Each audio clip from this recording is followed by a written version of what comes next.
All right, I think we're live. Good morning, good afternoon, good evening, wherever you are.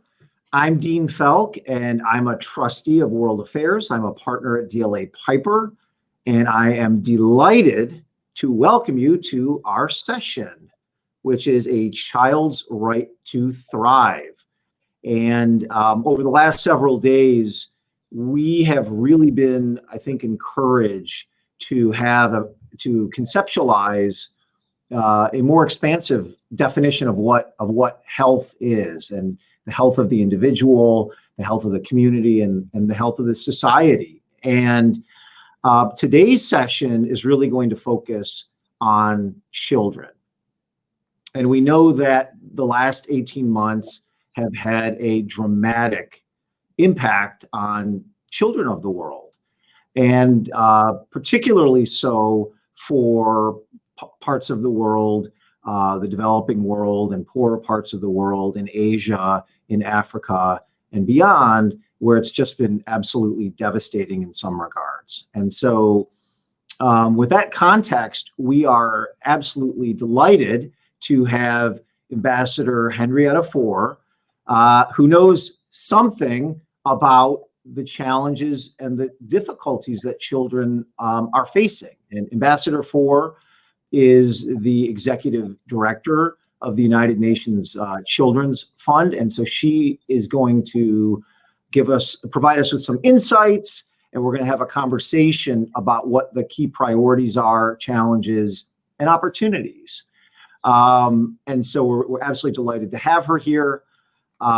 She has a storied and a very distinguished career, if I can say, some 4 decades of public service, crossing for-profit, not-for-profit.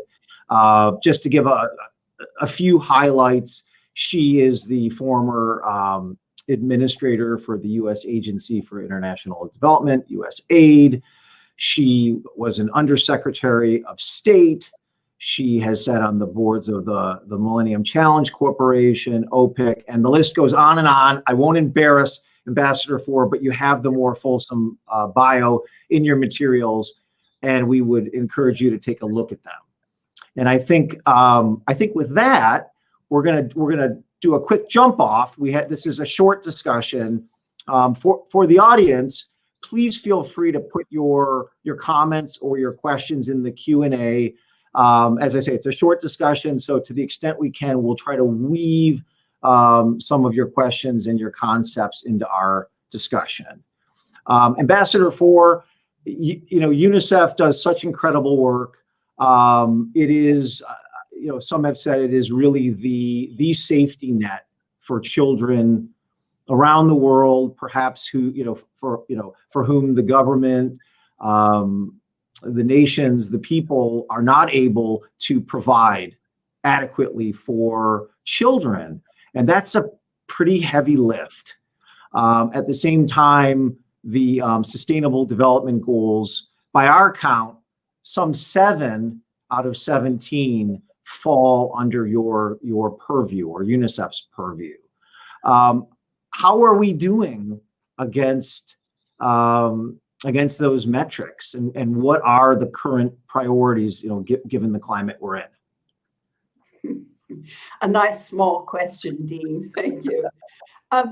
So it's a very interesting time in our world, but it is a time when children are probably bearing the brunt of a crisis that was not of their making.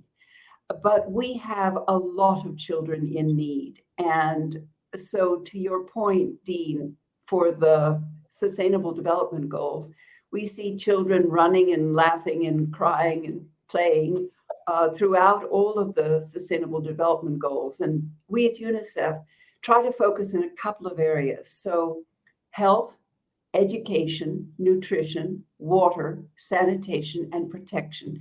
They're all part of how a young person grows up. And one of the things we have found is that many of us as adults have sort of forgotten about children. They're an investment in a society. And COVID, I think, has brought this back into many of our lives because parents have not been going to work. They've been having to teach their children at home, so they've had to be a professional at work, a teacher, and a parent all at the same time. So children all of a sudden became a little more central. We are trying to remind governments that they also need to see children, their ability to grow and prosper well in their societies is a fundamental responsibility. There are rights that children have, and we need to help them. So right now, we've got more than 160 million children who are out of school. It's because their schools are closed in their countries. More than 19 countries have not reopened schools. So we at UNICEF are trying to say, open your schools. Schools provide much more than just education. They provide a safe place. There's so much violence these days at home and in communities and online. So schools can be a place for protection as well as for learning. It's also where you often get a school meal and where you get protection and immunizations, vaccines. And so we need to reopen schools. We also have been seeing real increases in child labor numbers, more than 160 million children that are in child labor, increase in child marriages.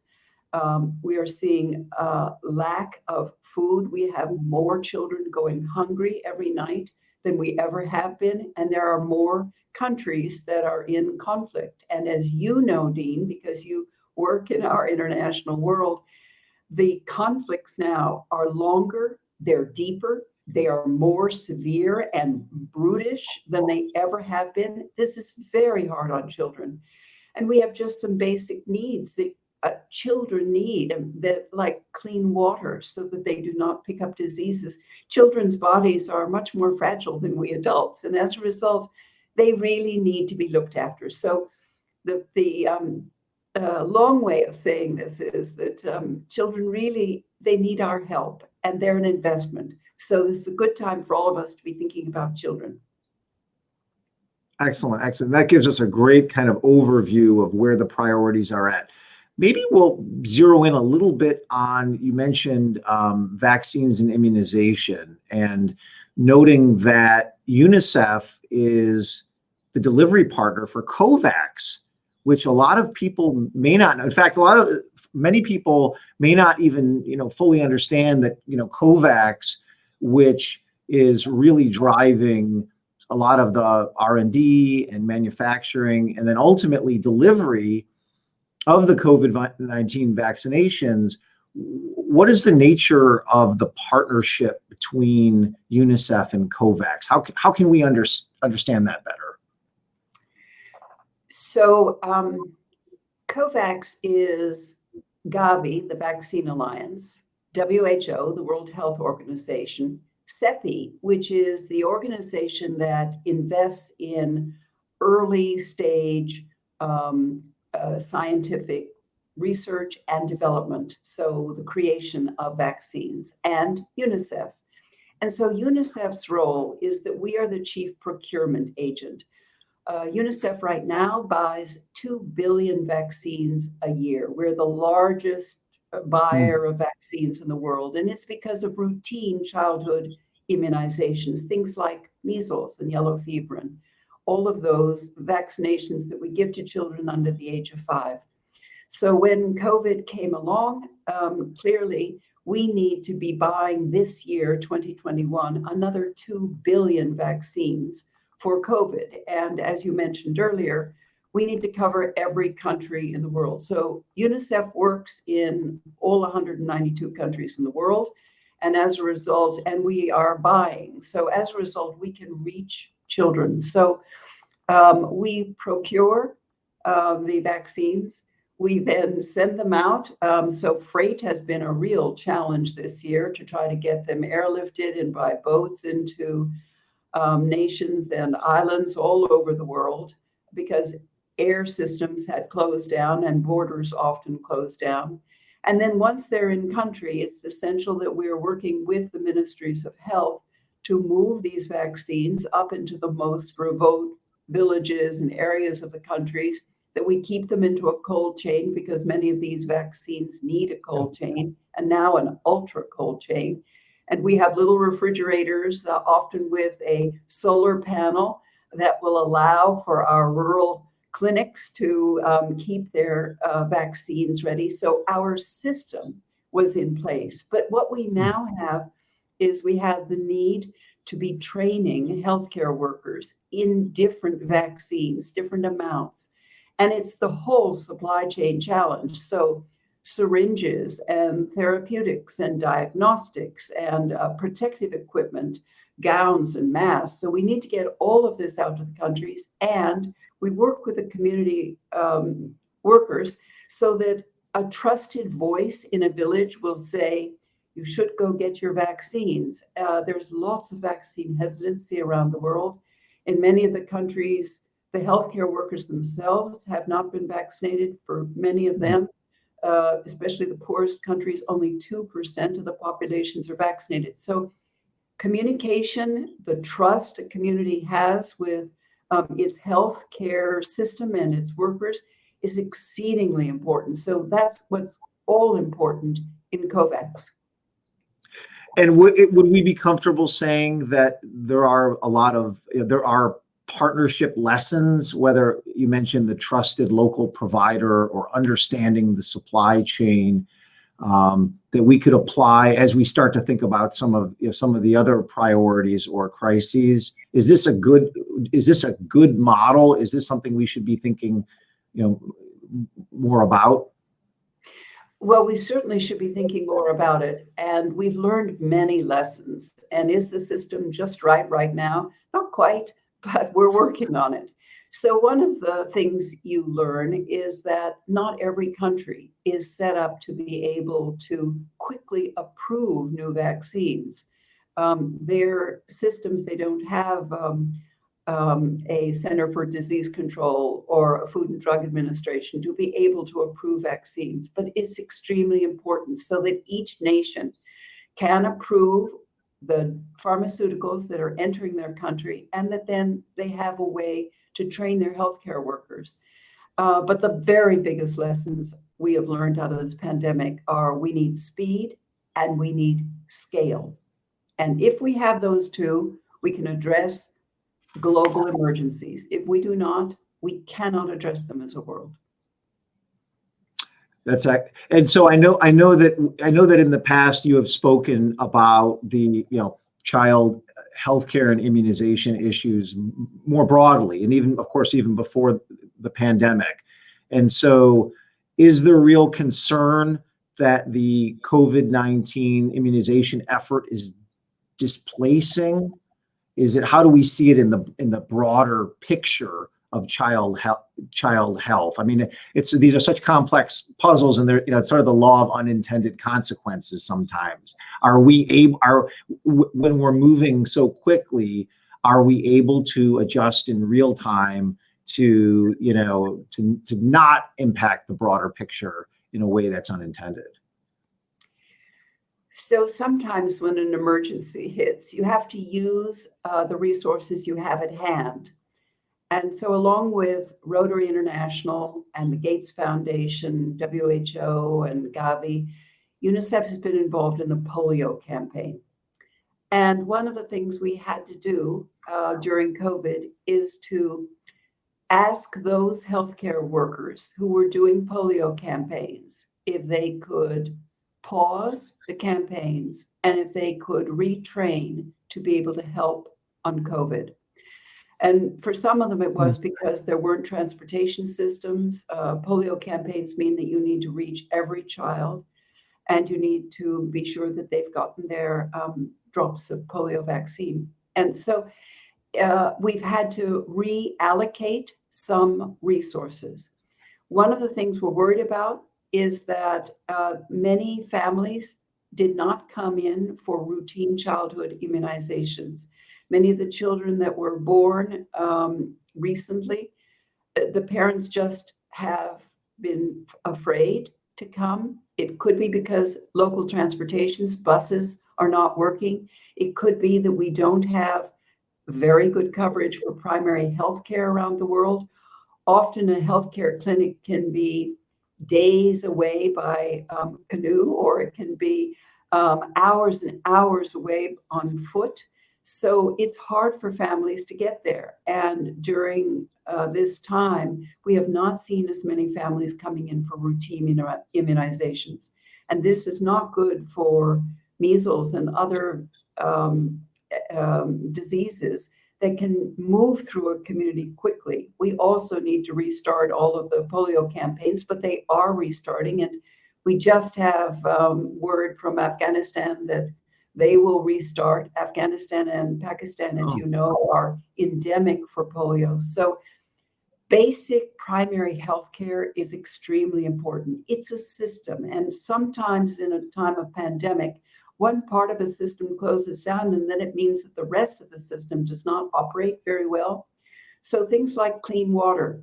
We have some communities where there is no clean water. If you don't have clean water to drink, it means that cholera can begin. If you do not have camps that have good sanitation, it means that all sorts of other diseases can occur. And acute watery diarrhea and many of the other diseases, they kill children. So we lose the children first, which is back to what we started with, Dean, which is children are an investment for our society. So these basic healthcare systems are extremely important for us to invest in as a world.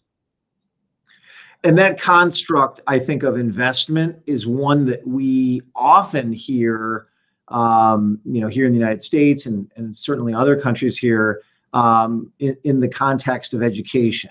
And so it's one where, you can frame it in economic terms that sometimes, can move the needle for policymakers, perhaps in ways that other issues don't in quite the same way. I think you've in the past mentioned that the most marginalized are facing the greatest impact in terms of the impact on education. And so do you think that this is could this be not a teachable moment, but is this a moment that we can focus on remediation and catch up in education, but in a way that also has longer term effects, understanding that, as you noted, Ambassador Fore, that this has been a long-standing crisis in global education. Is there something good that can come out of this in terms of global education? So, Dean, I think you're right. I think we have a chance to leap into the future with education. You are right that we've been in an education crisis. So you look at the numbers and you see that in so many parts of the world, children who are the poorest in the poorest areas of a country are the ones who are left behind. But then you look at the overall numbers, and sub-Saharan Africa is a place where a majority of the children who are age 10 cannot read a paragraph and understand it. You realize that the quality of education is also missing. So we need to improve both the accessibility of children actually going to school and getting every one of those children in school, that whole 162 million who are out of school right now. But we also need to get the quality good enough so that every child is learning. So how could we do that? Right now, we think we could technologically connect every school in the world to the internet and every learner. Mm-hmm. Lower satellites, Wi-Fi, connectivity. If you can connect to school, it means that the teachers learn. It means that parents who are, let's say, farmers in the area, they'll come at night and they will use it to see the prices of their products. But schools become centers that you can gather people to learn. And it would mean if we could connect every school and every learner to the internet, we think we can do it in the next 3 or 4 years. We certainly want to do it with the help of all the private companies who technologically are able. But if we can get remote learning and remote digital education to every child in the world, that would be an extraordinary gift for this generation. And the ones who are most left behind are the ones who are in the furthest, most remote villages. The girls are often left behind because, as you know, women and girls are not on the internet as often as boys. They often don't get the device at home. Their older brother takes it and they can't do their schoolwork. And if we can connect every school and every learner, it just means that this generation, they won't look back. They will just soar together. So it's a real opportunity, Dean, and we could come out of the COVID pandemic much stronger than we ever have been. But we are trying to put all this together using the Vaccine Alliance model of GIGA. We are trying to collect all the gigabytes for schools. So anybody who's interested, GIGA, Generation Unlimited, and Reimagine Education are up and running, and we could really use help. Private companies, nonprofits, governments, everyone. Well, this is it's such an important point. And not only is it a great example of the kind of partnerships that really, really work, but it's also, for those of us that are in the Bay Area or in California, I know you're in Santa Barbara, the idea that technology is a transformative moment and that the private sector can play a constructive role in working on the efficiencies and the access issues is very near and dear, to our hearts. So I think it's such an exciting moment to have that opportunity. And I agree, let's not miss it. And so many of our participants in the conference, I think, are well positioned to help us move forward with that. If I might quickly pivot, because there's more to touch on. You did mention mental health, and I will note the UNICEF's flagship paper on the impact of children's mental health, which is maybe something that we haven't heard as much about, in before recent memory or before the report and before COVID. And so I don't know, I think for those that are in healthcare policy, it's long been an axiom to say mental health issues are perhaps not as visible as, physical health issues. And so I wonder, is that also the key challenge, understanding that children have faced so much from a psychological perspective, during this period? Yes, mental health is not as obvious. And if you haven't seen it in your close family, sometimes you just don't think that it's as prevalent as it is. But what we have learned, and in the State of the World's Children report that we've just put out, we have lots of data on this. So about half of the mental health problems are created when a child is under the age of 15. And the next quarter is you will see the effects by the age of 25. So it is a young person's problem. They bear the burden of mental health, and they often bear it silently because they are not they don't want to talk about it, or they're afraid to talk about it, or we, the adults, do not want to talk about it. Dean, my generation, we didn't talk about mental health. You didn't talk about it with your family. You certainly never told your boss because they might not want you to work. You didn't tell your friends. You didn't talk about it. This generation wants to talk about it, which is very important. So we are bringing it up because it doesn't get the funding. It is more of a problem these days. Here's a statistic that it just stuns you every time you hear it. But around the world, somewhere in the world, in the age group of 10 to 19, we have a child who is committing suicide every 11 seconds. That's mental health. That it should be that they want to take their own life means that we have not done a good job as a society. And the violence around them is everywhere. The violence at home has increased during the pandemic. It has increased in the communities. It has increased online. It's a very difficult world for them. And if we can't help them, well, then shame on us. So we need funding, we need attention. Please read the State of the World Children report. They're talking to us. They're crying out to us if we'll help them. Thank you. It's such an incredibly important message, and so I hope others will take the time to engage, to read the report first, and engage on this issue. And I'm so pleased that UNICEF is helping lead the charge on that. With the 5 minutes that we have remaining, a couple of questions about maybe communications and a call to, what the call to action might be. On the communication side, there are some that would say the moment that we're in, the political establishment and maybe even public sentiment is all around domestic issues. Build at home. Why should we be spending money across borders or overseas when we have so many needs at home? How can we better articulate or persuade the importance of these child health issues for our country?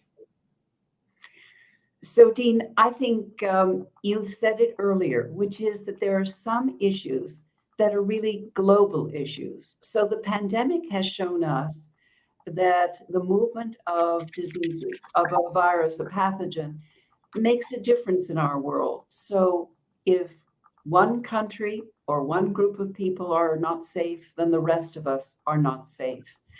So as a world, we should address the global challenges. There's another one that's afoot, which is climate change. We now have triple the number of climate change related incidents in our world than we have before. UNICEF responds to many emergencies. We now have around 300 emergencies a year that are significant, and that will be true for most of the humanitarian group. This has grown. So how do we as a world help each other? There are some global solutions like a vaccine and clean water. There are others that are going to be very local. So the food production in a particular climatic zone or fisheries. But everyone now realizes that these are interconnected. So we rely upon each other. We're a big team out there in the world, and we need to look after each other and to solve problems together. Thank you. Very well articulated. So in our couple of remaining minutes, I mean, the Global Philanthropy Forum is very much a conference about, insights and purpose, but also action, right? So, for us on the call, what should we be doing? How can we help you and help UNICEF and help children? How can we help move the needle? Well, there are lots of ways, but I must say that one of the things we've recently seen is that flexible donations, if you have the possibility of doing that early money makes a difference. It's an investment, and it allows us to get started. And what we needed in COVID when it first hit is we just needed flexible money that we could begin to get to work, to try to get masks and gowns out to healthcare workers in these countries. So early money is one. Another area is that if by chance you work for a corporation or with a corporation, if there are any innovations, products, services, technologies, platforms, anything that you could put in this effort. What we have now under COVID-19 is really the biggest deployments since World War II. We are really at work around the world. We can use every corporation's expertise and knowledge. So if you're a private company, you can help us. If you're a nonprofit, it's your people. We need people on the ground. We need to train others on the ground. And there is so much need around the world that philanthropists, this is your time. It is, you're a great gift to the world for all of us. That's a great note to end on. Ambassador Fore, thank you so much for your time, for your insights, and helping us understand challenges and opportunities in children's health.